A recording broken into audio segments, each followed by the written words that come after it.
Nous sommes dans le livre de 1 roi. 1 roi 19.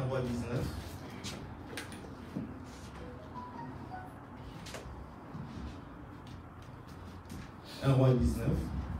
Avant de lire un roi, je voulais remercier le pasteur, le couple pastoral.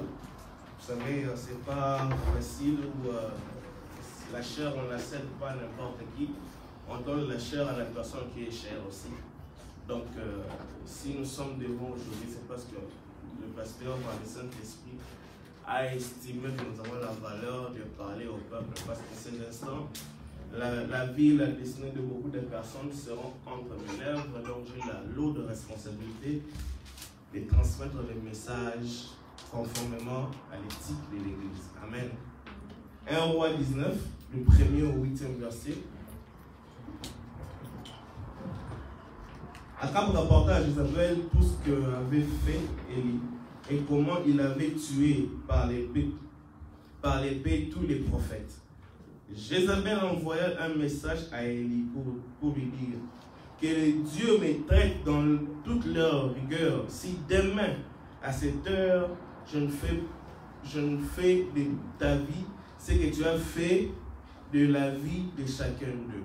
Élie voyant cela, s'éleva et s'en alla pour sauver sa vie. Les prophètes Élie, c'est lui qui a fait tomber le feu, a fui. Ça c'est grave. Le prophète Élie, c'est lui qui a fait tomber le feu, a fui. Et il a fui une femme. Pour lui, il alla dans le désert où après une journée de marche, il s'assit sous un genêt et demanda la mort en disant: c'est assez maintenant, Éternel, prends mon âme, car je ne suis pas meilleur que mes pères. Je saute parce qu'on n'a pas le temps.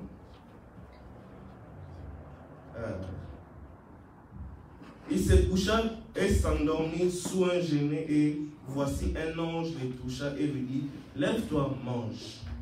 Verset 7. L'ange de l'Éternel vint une seconde fois, les toucha et lui dit: lève-toi, mange, car le chemin est trop long pour toi.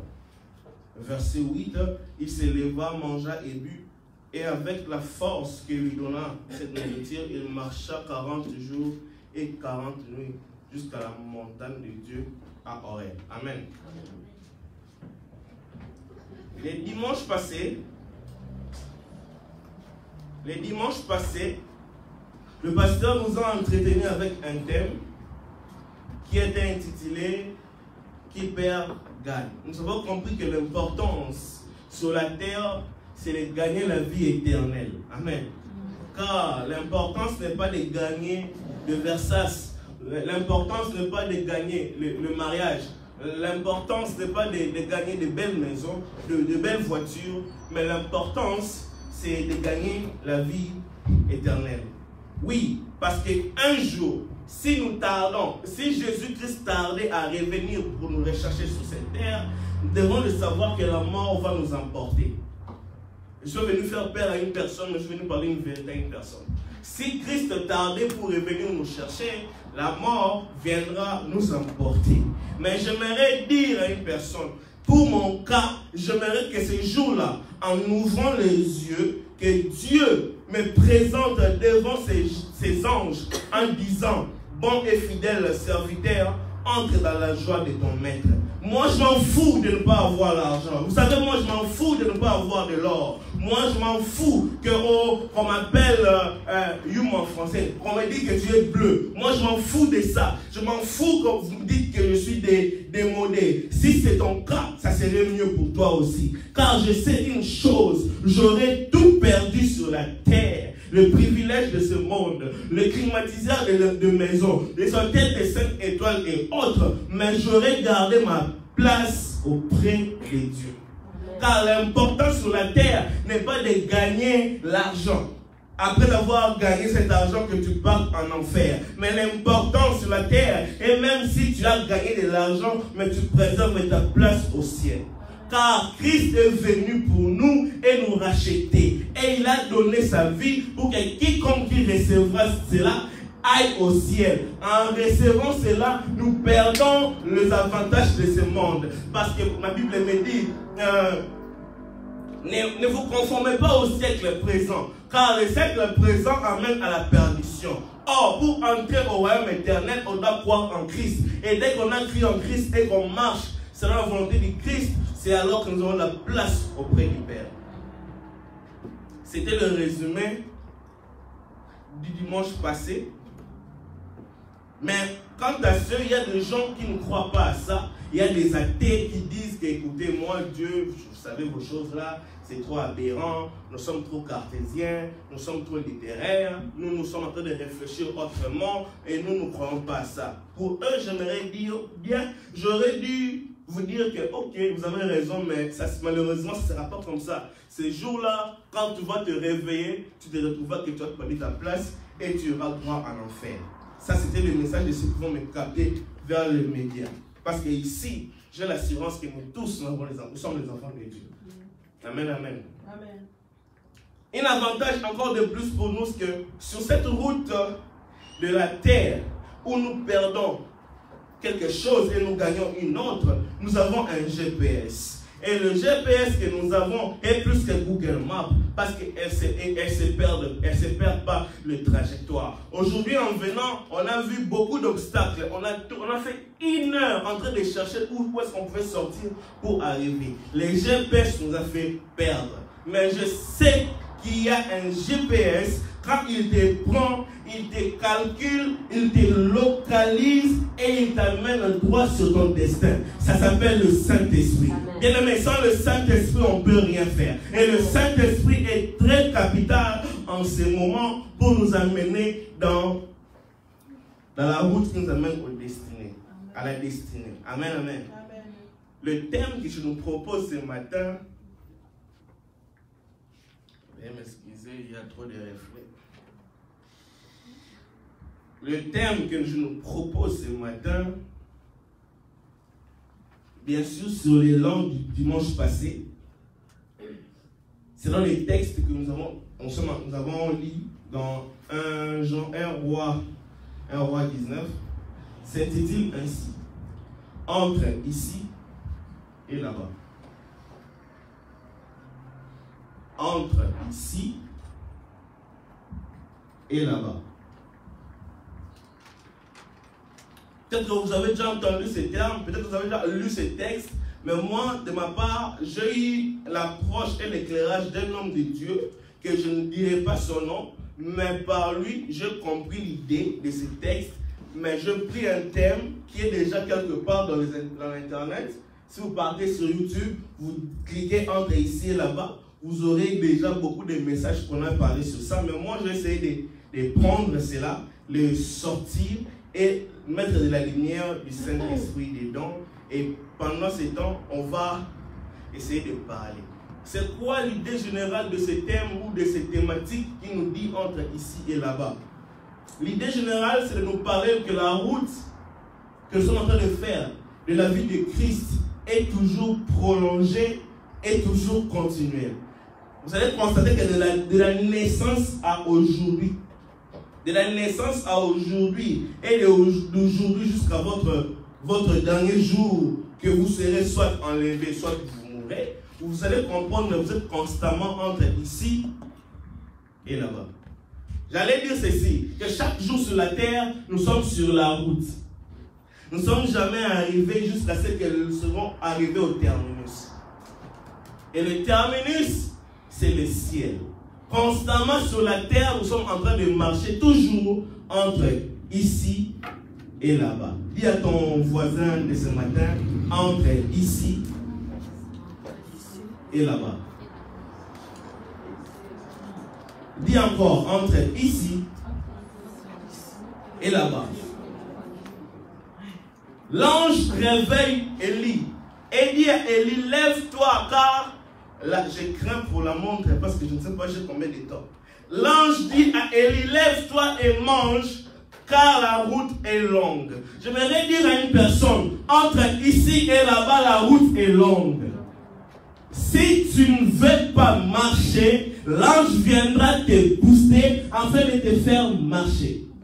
Si tu ne veux pas marcher, le Saint-Esprit viendra te booster pour te faire marcher. Il y a des moments où on a envie d'abandonner. Je suis venu dire à une personne aujourd'hui, la vie est tellement longue, le chemin est tellement long, et il est tellement étroit, rempli de pièges, rempli de difficultés. Mais l'Esprit de Dieu m'a mis ce message à cœur pour dire à une personne, n'abandonne pas sur le chemin. Si tu es fatigué, je ne sais pas comment est-ce que tu auras la force, mais je vais te dire ce matin, n'abandonne pas sur le chemin. L'idée générale, c'est que tu marches jusqu'à ce que tu arrives à la destination. Entre ici et là-bas. N'abandonne pas. Pourquoi est-ce que tu n'abandonnerais pas? Parce que tu n'es pas un lâche. Les lâches ne gagnent jamais et les gagnants ne lâchent jamais. J'ai dit tu es un champion et fais tomber Goliath. J'ai dit tu es un champion et fais tomber Goliath. Oui, la montagne peut être grande. Oui, les difficultés peuvent être très dures à surmonter. Mais je vais te dire une chose, ça ne sera pas par ta force, ça ne sera pas par ta puissance, mais ça sera par l'Esprit de Dieu que tu vas faire tomber Goliath, parce que Dieu va te booster par le Saint-Esprit pour faire tomber Goliath dans ta vie. Champion, persévère. Est-ce qu'il y a un champion ce matin? Champion, persévère. Je vais dire à une personne, champion, ne laisse pas. Champion, ne lâche pas. Et quand tu ne lâcheras pas, tu vas arriver. Parce que la route est tellement longue et remplie de beaucoup de choses. Mais entre ici et là-bas, tu peux être fatigué. C'est pourquoi Dieu m'a dit de vous dire ce matin, même si tu es fatigué, relève-toi. Si tu es tombé, relève-toi. Si tu as faim, ne t'inquiète pas. Dieu enverra un ange afin de te donner la nourriture pour traverser la route qui est longue entre ici et là-bas. La route qui est très dure à traverser. Et nous avons besoin de l'énergie. Et j'aimerais dire ce matin, chers collègues marcheurs, bon appétit. Parce que nous sommes en train de marcher. Même moi aussi, je marche. Alors la route est tellement longue, il est rempli de fatigue. Mais j'aimerais dire que l'ange va venir nous donner ce que nous avons besoin pour marcher. Chers marcheurs, bon appétit. En venant sur la route de l'église aujourd'hui, oui, tu as prêté par exemple le transport, le véhicule, le bus, tu as pris des boulevards, les autoroutes, nous on a pris même des ponts, on a vu en cours de route, on a vu des véhicules, beaucoup de voitures, on a vu beaucoup de gens, on a vu beaucoup de panneaux de circulation, jusqu'à arriver ici. C'était notre trajectoire, afin d'arriver ici. Car la route est tellement longue et on est censé marcher jusqu'à arriver. Dans les textes de 1 roi que nous avons lu, Élie voulait arrêter parce que la reine l'avait menacé. Retiens bien ces choses parce que je suis en train d'entrer dans mon message. Le diable n'a pas peur de tes exploits. Si tu as encore la foi, si tu as encore la paix, si tu as encore la joie. Je vais répéter. Le diable n'a pas peur de tes exploits. Si tu as encore la foi, si tu as encore la paix, si tu as encore la joie, il va te combattre et il va te faire tomber et il va toujours attendre le bon moment. Alors le bon moment, c'est quand on a fait l'exploit. Vous savez, je regardais le football, la plupart des temps où le but est toujours retourné, par exemple, vous êtes en train de mener 1-2-0 et on commence à vous retourner vos buts marqués, c'est quand l'adversaire baisse la garde et il dit que c'est fini. On a deux buts d'avance, on va gagner les matchs. C'est alors là que l'adversaire maintenant commence à utiliser votre fatigue pour venir vous terroriser. Alors j'aimerais dire, ne baisse pas la garde, car les lions rôde comme un lion, quand le diable rôde comme un lion rugissant, cherchant qui dévorer. Alors, il te réclame comme du froment. Une chose est vraie, entre ici et là-bas, le diable, tu le rencontreras sur le chemin. Car si je ne dis pas ça, je vous ai menti. Sur le chemin, vous rencontrerez le diable. Et il réclamera du froment. Enfin, il vous réclamera pour vous cribler comme du froment. Oui, cela est une vérité. Amen, amen. La personne qui a fait tomber le feu voulait fuir parce que c'était difficile. Des fois dans la vie, il nous arrive de fuir des circonstances de la vie parce que c'est trop dur. J'ai envie de courir parce que j'ai peur. Oui, c'est normal. Tout le monde arrive à ça. Mais on doit savoir qu'il y a deux personnes sur la terre qui n'ont pas peur. C'est d'abord l'enfant qui est dans le ventre de sa maman. Il n'a pas peur, cet enfant. Et deuxièmement, c'est la personne qui est déjà décédée. Lui aussi, il n'a pas peur. Mais tant que tu es vivant sur la terre, j'aimerais vous dire une chose qui est vraie. Vous serez toujours buté à des problèmes. Et devant ces problèmes, vous serez même un jour prêt à demander la mort. Mais la mort ne viendra pas. Parce que vous ne serez peut-être pas encore arrivé, mais vous devez marcher entre ici et là-bas. Le gâteau est un repas que Dieu prépare pour les gens qui sont en train de chercher de l'énergie. Je vais revenir sur ça après. Le gâteau, c'est le goût d'Élie. Quand l'ange est venu, il n'a pas donné la chikwang. Non. Il n'a pas donné des foufous. Non. L'ange sait que le goût d'Élie, ce sont des gâteaux. Parce qu'il est parti chez la veuve de Sarepta. Il a dit, fais-moi un gâteau pour que toi, avant que je bénisse toi et ton enfant. L'ange savait que le goût d'Élie, c'est les gâteaux. J'aimerais dire à une personne, Dieu quand il veut te donner, ou Dieu quand il veut te visiter, il te donnera la chose à ton goût. Tu n'as pas bien compris. La chose à ton goût, bien serrée, bien secouée, afin que le panier déborde. Je vais revenir. Je vais revenir. Sur la route, sur le parcours entre ici et là-bas, nous allons rencontrer 4 choses. 4 choses. Premièrement, entre ici et là-bas, on doit rencontrer la grâce. Dites la grâce. La grâce est l'ami des amis de Dieu. La grâce est l'ami des amis de Dieu. Donc, Nina, Yabanina, Yanzambe. La grâce est l'ami des amis de Dieu. Dieu fait grâce à qui il veut, quand il veut, où il veut et comme il veut. J'allais dire, la différence qui existe entre le mort et le vivant, c'est la grâce. Si toi, tu n'es pas mort ce matin, c'est parce que juste Dieu t'a fait. Est-ce que tu as payé l'argent? Non. Est-ce que tu as l'argent pour payer le souffle de vie? Est-ce que tu sais combien une minute à l'hôpital, chez moi à Kinshasa, quand on te met sous bonbonne, 1 heure plutôt de souffle de vie coûte combien? À l'époque, je ne sais pas si ça a changé, mais c'était à l'époque $30.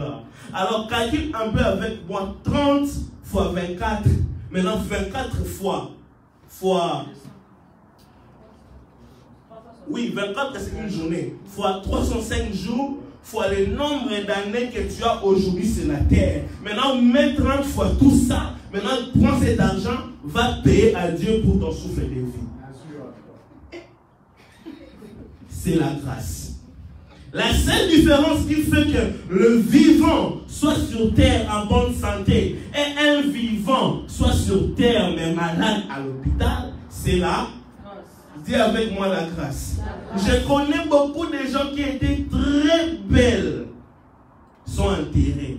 Parce que juste Dieu a retiré le souffle de vie qui faisait en eux là. ils sont maintenant enterrés. J'ai eu l'opportunité, moi, d'entrer dans le morgue de mon pays à Kinshasa. J'ai vu des gens belles, costauds, friqués, quoi encore, célèbres. Ils portaient toujours des Gucci et des Versace. Mais on a ouvert les tiroirs, on l'a mis dedans, on a remis, on a écrit son nom. Et maintenant, sa famille commence à faire des programmes. On va acheter pour lui des cercueils d'autant, on va louer. Même s'il avait des véhicules, on dira on va louer pour lui le corps. Dites la grâce. Bien-aimé, tu es en vie, mais sache-le bien, pour que tu arrives en destination, entre ici et là-bas, tu as besoin de là. La seule chose qui fait que tu sois en vie dans ton mariage jusqu'à aujourd'hui, c'est là. La seule chose qui fait que tu ne tombes pas de ces péchés, c'est là. La seule chose qui fait que ton mari ne te trompe pas et que ta femme ne te trompe pas, c'est là. La seule chose qui fait qu'une personne ait des enfants, ait l'argent, ait le travail et ait une maison, c'est là. Tu as été intervenu à l'hôpital d'une maladie qui a été brusque et subite, mais tu n'es pas mort. C'est là. Si tu trouves que tu es capable de sortir seul, je te dis que tu n'es pas capable sans la grâce de Dieu. Jésus est mort à la croix pour nous sauver. C'est Jésus qui est la grâce faite chair. Paul dit, oui, ta grâce me suffit. Je ne sais pas qu'est-ce qui te fait pleurer ce matin. D'ailleurs, je m'en fous de ce qui te fait pleurer ce matin. Je suis venu te dire, Dieu a dit dans 2 Corinthiens 12, 9, sa grâce te suffit. Ce n'est pas tes problèmes qui te suffisent. Ce n'est pas le mal qui te suffit. Ce n'est pas le manque qui te suffit. Mais entre ici et là-bas, c'est la grâce qui te suffit. J'ai compris dans mes recherches que la grâce est le 7e nom de Dieu par rapport à l'alphabet français. Désolé, je ne vais pas donner le 26, mais je vais donner que le 7 parce que la grâce, c'est le 7e. A, il est la même. B, il est le berger. C, il est le chemin. D, il est le défenseur. E, il est Emmanuel. F, il est fidèle. G, il est la grâce. Tu n'as pas besoin d'autre chose. Entre ici et là-bas, tu as besoin de la grâce. Et Jésus t'a fait grâce et tu es en bonne santé. Et quand tu marches, tu fais l'orgueil. Est-ce que la vie que tu as t'appartient? Est-ce que tu connais comment ton cœur est en train de battre depuis le ventre de ta mère jusqu'à aujourd'hui? Tu ne comprends même pas le rythme cardiaque de ton cœur. Et tu veux faire l'orgueil parce que tu as porté une chemise qui vient d'un tailleur. Et le tailleur n'a pas fait ces tissus. Même les tissus que tu fais l'orgueil viennent du coton que Dieu a fait. Et tu fais l'orgueil pourquoi? Et ta vie, et tes habits viennent de Dieu. C'est la grâce.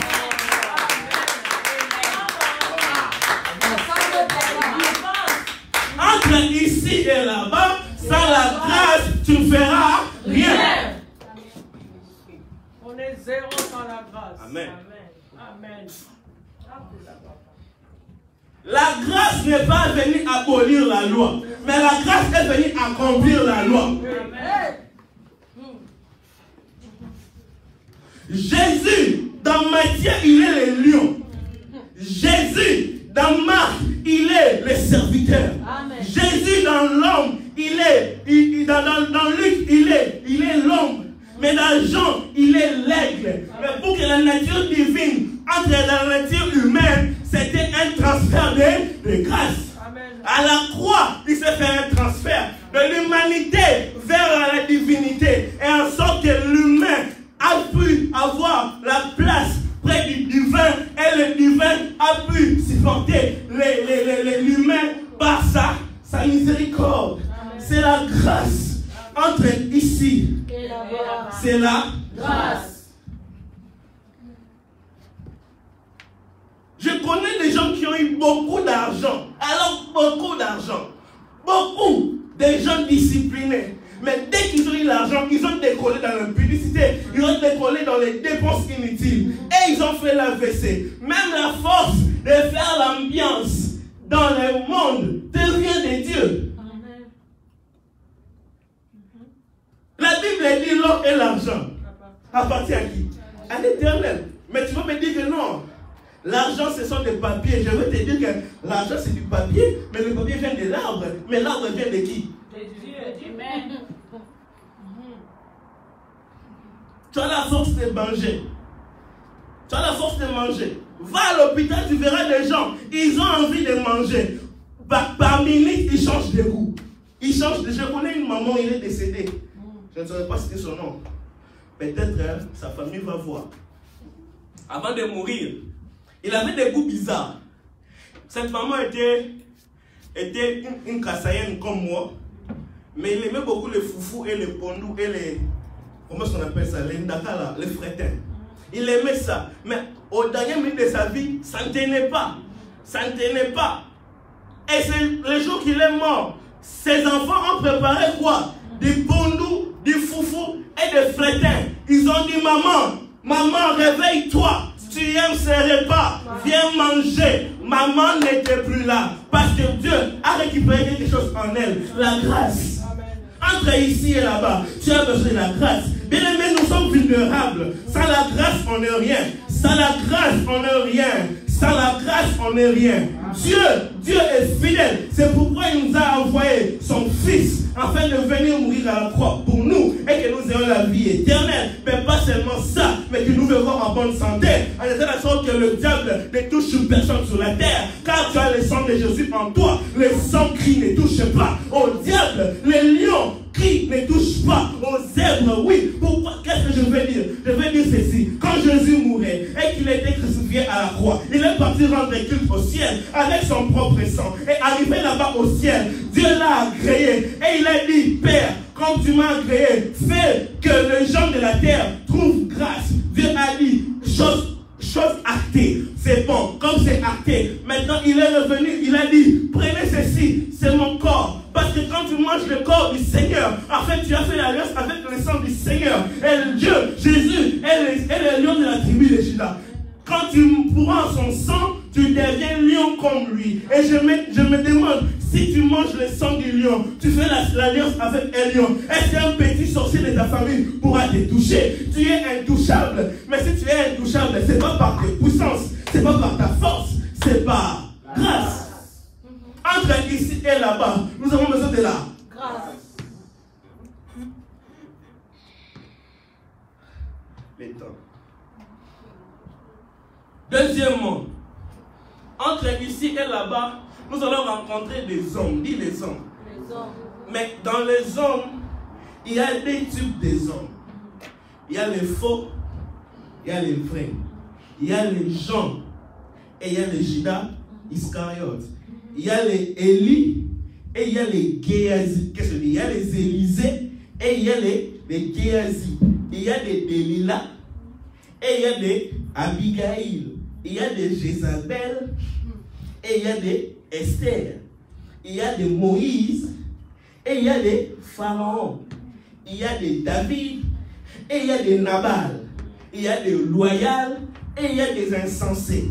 Mais face à ces deux types de gens, je vous conseille qu'une seule chose à faire, c'est de garder son cœur plus que tout. Amen. J'aimerais te dire ceci, entre ici et là-bas, non seulement tu as besoin de la grâce, non seulement tu vas voir les gens, mais une chose est importante, garde ton cœur plus que tout, car c'est d'elle que viennent les sources de vie. Proverbe 4, verset 23. Je sais une chose, le cœur de l'homme est tourné déjà vers sa naissance, vers le mal. Mais garde ton cœur plus que tout. La Bible dit l'homme est tourné vers le mal dès sa naissance. Sur la terre, nous rencontrerons des colporteurs, des calomniateurs, des impudiques, de cupides, de ravisseurs, des outragés, des orgueillés, des voleurs. Mais même si tu rencontres tous ceci, je te conseille une chose, garde ton cœur plus que tout. Dans la vie, tu rencontreras les gens qui vont te décevoir, te faire pleurer, te faire haïr. Tu veux la taper. Mais je vais te dire une chose. Garde ton cœur. Plus que tout. Vous savez, à la croix, Jésus a été crucifié sans vêtements. Je peux boire. Excusez-moi.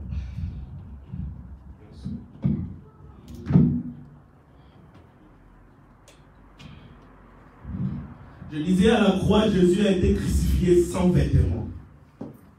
Et son dos a été sérieusement labouré par les fouets. Est-ce que vous savez les fouets? Vous plaquez les fouets aujourd'hui, c'est pas. Allez, retournez dans la traduction Rome antique et grec antique.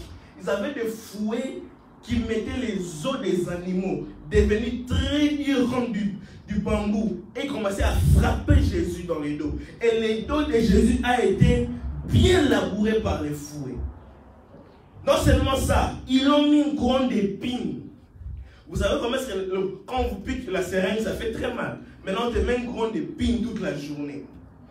Jésus était en sanglots. Sanglots, ça veut dire Jésus était entre une respiration saccadée et troublée, produite par larmes et les crises. Mais, non seulement ça, Jésus a été cloué. Quand vous dites cloué, vous pensez que c'est de la blague. Non, cloué, c'est, on a pris des grands clous, avec un gros marteau comme ça, on commençait à enfoncer. Non, pas ici, mais ici. Parce que ici, on a deux os qui tiennent la paume de la main. En fait, ils voulaient tuer Jésus. C'était ça le but, tuer Jésus. Et non seulement ça, ils ont pris un autre grand et long clou. Ils l'ont mis dans ses jambes pour qu'il soit attaché. De telle sorte que quand il sera crucifié, qu'il ne descende pas. Parce que quand il descend, les clous va la tirer. Et maintenant, il se servait de clous du jambe comme ça. Quand ça descendait pour se relever. Donc, Jésus se servait de ses douleurs pour lui servir des béquilles. Mais quand il a été crucifié, la première des choses qu'il a dit, Père, pardonne-leur, car ils ne savent pas ce qu'ils font. Je voulais vous poser une question ce matin. Pour que Jésus arrive là, qu'est-ce qu'il a gardé?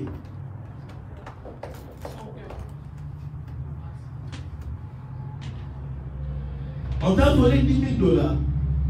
Oh, c'est rien. Quoi? On t'a déçu. Oh, c'est rien. Garde ton cœur plus que tout. Car c'est de là viennent les sources de vie. Entre ici et là-bas, troisième chose, on va rencontrer, c'est les temps. Dis les temps. Dis les temps. Entre ici et là-bas, on va rencontrer les temps. Notre passé ne s'efface pas, mais notre futur existe déjà. Amen. Parce que quand je dirais, rappelle-toi, votre maman s'appelait comment? Je vais te dire, ma maman s'appelait un tel. Ok, mais tu ne sais pas où est-ce que tu pars. Donc ton passé n'est pas effacé, mais ton futur existe déjà. Le temps est le processus qui amène à la maturité. Le temps est le processus qui amène à la maturité. La maturité produit la sagesse. Et la crainte de Dieu, c'est le commencement. J'ai eu la maladie de notre pasteur. C'est développé avec des points. Dans la sagesse, on a 9 points. Vous savez, quand vous êtes avec le pasteur Eric, le pasteur est très intelligent, donc c'est normal, ça descend sur les enfants. La sagesse a 9 points qu'on va voir rapidement. Premièrement, la sagesse vient de Dieu. Deuxièmement, la sagesse rend responsable. Troisièmement, la sagesse fait faire des exploits. Quatrièmement, la sagesse donne la richesse. Cinquièmement, la sagesse se demande. Sixièmement, la sagesse bâtit, construit. Septièmement, la sagesse ne parle pas beaucoup. mais il entend plus. Amen. Huitièmement, la sagesse n'est pas mal vêtue. Vous savez, quand les filles portent mal, c'est simple, ils sont pas sages. Il n'y a pas de débattre là-dedans. Comment est-ce que tu veux te faire voir comme une échantillon des chikwang qu'on ne va pas acheter, mais qu'on va seulement voir pour prendre ceux qui sont emballés. Mais toi, tu n'es pas seulement... Hein? Je passe à moi, je n'ai rien dit. Neuvièmement, la sagesse marche avec les temps. Les temps d'une personne n'est pas comparable avec les temps d'une autre personne. Attends, ce que moi je traverse aujourd'hui, c'est pas pareil avec ce que le frère Geff traverse par exemple. Si le frère Geff, il est dans les temps de la concentration, peut-être moi, je suis dans l'autre temps du silence. Son temps n'est pas mon temps. Attends, on ne peut pas parler des temps sans parler d'espace. Les temps de Kinshasa, ce n'est pas les temps d'Ottawa. On peut parler du temps sans parler de la direction. On ne parle pas de la même direction. Écoute, mon présent peut être ton passé, mais ton passé peut être mon futur. Parce qu'on n'a pas le même temps. Et donc, ici et là-bas, on aura toujours besoin du temps. Et Ecclésiaste 9 nous dit 11. Est-ce qu'on a le temps de lire? Ecclésiaste 9, 11 nous dit ceci. Je n'ai pas noté ça, mais j'ai... On va lire ça, c'est bon. Ça, je cherche ça, ça ne vient pas. On va lire. En tout cas, si l'heure commence à arriver, il faut me dire, sinon moi je veux continuer. Ecclésiaste 9, 11 nous dit ceci. J'ai encore vu sous le soleil que la course n'est pas aux agiles, ni la guerre aux vaillants, ni le pain aux sages, ni la richesse aux intelligents, ni la faveur aux savants, car tout dépend du temps et des circonstances. Mais j'ai compris une chose, pour gérer les temps, on doit être en dehors du temps. Oh my God. Je disais ceci, pour gérer les temps, on doit être en dehors du temps. Or, la seule personne qui est en dehors du temps et qui est éternelle, c'est Dieu. Et Dieu dit dans Daniel 2, 20 à 22, la Bible dit, je vais paraphraser seulement, Dieu est éternel et il est le maître des temps et des circonstances. Et il donne à qui il veut, quand il veut et comme il veut. Oui, car il tient non seulement la science pour les donner à ceux qui en ont besoin, mais il établit, il change, il renverse et il donne de l'intelligence. J'ai aimé le verset 22 qui dit, Dieu connaît ce qui est dans les ténèbres et la lumière demeure avec lui. Donc Dieu n'a pas besoin d'aller dans les ténèbres, mais il sait déjà, ils sont à 30 dans les ténèbres. Mais il sait aussi que la lumière qui est avec moi, ce n'est pas le temps de l'envoyer. Parce que Dieu contrôle les temps et les circonstances. Car il est El Shaddai, car il est Adonai, car il est Sabaoth. Entre ici et là-bas, on a besoin du temps. Dis avec moi les temps. Je vais chuter.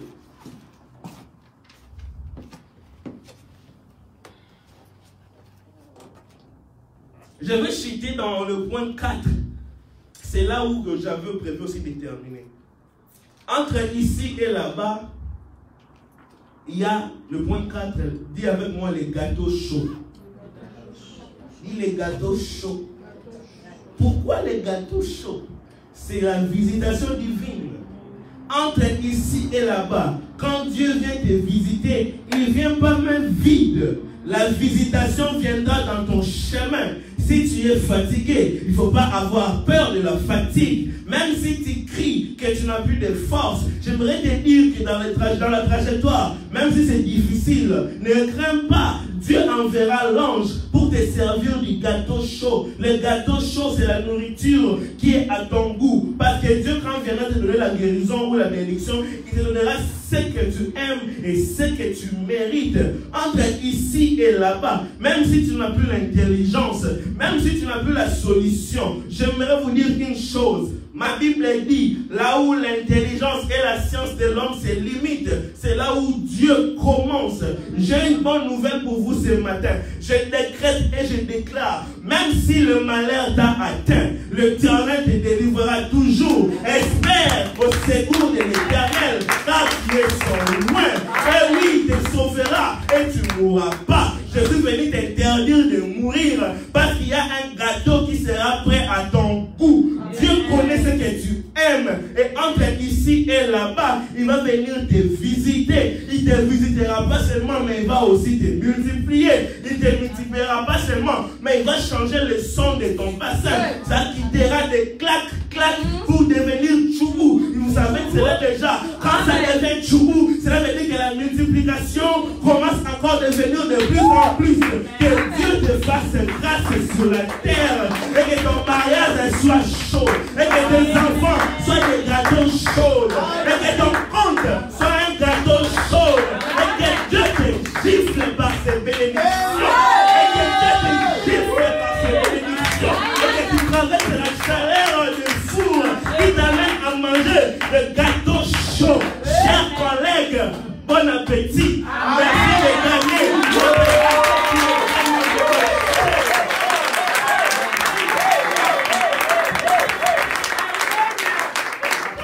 Est-ce que tu peux nous acclamer pour la parole de Dieu? Est-ce que tu peux encourager la parole? On va prier par rapport à ça. Acclame pour cette parole. Amen. Ferme tes yeux dans la prière, nous allons prier. Ferme tes yeux s'il te plaît. Ce que j'ai beaucoup aimé dans ce que l'homme de Dieu a dit. La Bible dit quand Élie s'est fatigué, il s'est fait nourrir par la bonne personne. La Bible dit il dormait, un âge a amené un gâteau à Élie. Il a mangé pour la première fois, il a continué à dormir. L'ange l'a réveillé encore. Vous savez, le problème, ce n'est pas de se fatiguer. Même la personne qui était capable de descendre le feu a été fatiguée à un temps. Quand vous lisez et vous comprenez bien ce que l'homme de Dieu a dit, vous allez même comprendre la philosophie de cette église. Parce que quand on parle sur la mentalité, l'atmosphère, le support et de l'amour à l'église, parce qu'on est conscient, qui que qu'on soit, à un certain moment on peut être fatigué.